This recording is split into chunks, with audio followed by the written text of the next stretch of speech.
शिर्डीमधील मध्यवर्ती भागातील एका वाहनतळामध्ये गर्दुल्यांनी चक्क गांजाची शेती केल्याचं उघडकीस आलंय।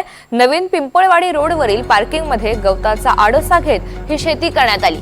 गांजाची 4 ते 5 फुटांची झाडं या ठिकाणी आढळून आलेली आहेत। शिर्डी नगर परिषदेच्या सुरक्षा रक्षकांना याची माहिती दिल्यानंतर त्यांनी या ठिकाणी झाडं जप्त करत कारवाई केली। दरम्यान या ठिकाणी पोलिसांकडून कुठलीही ठोस कारवाई करण्यात आली नसल्याची बाब समोर येतेय।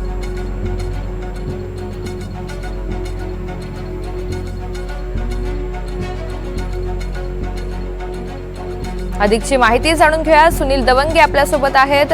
सुनील, हा प्रकार नेमका कसा उघडकीस आला?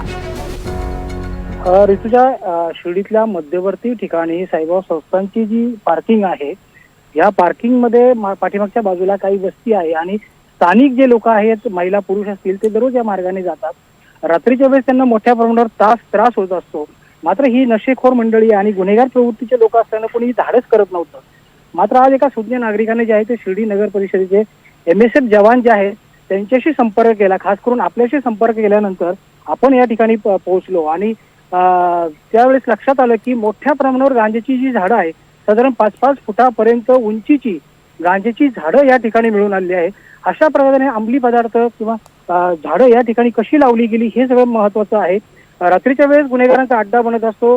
गांजा पिण्यासाठी किंवा नशा करण्यासाठी ही मंडळी या ठिकाणी येतात।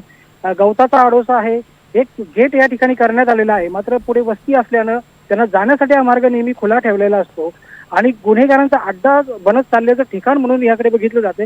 शनिवार, रविवार किंवा गुरुवार किंवा सण उत्सवाला गर्दी असल्यानंतर या ठिकाणी भाविकांची वाहनं जी आहे ती लावली जातात।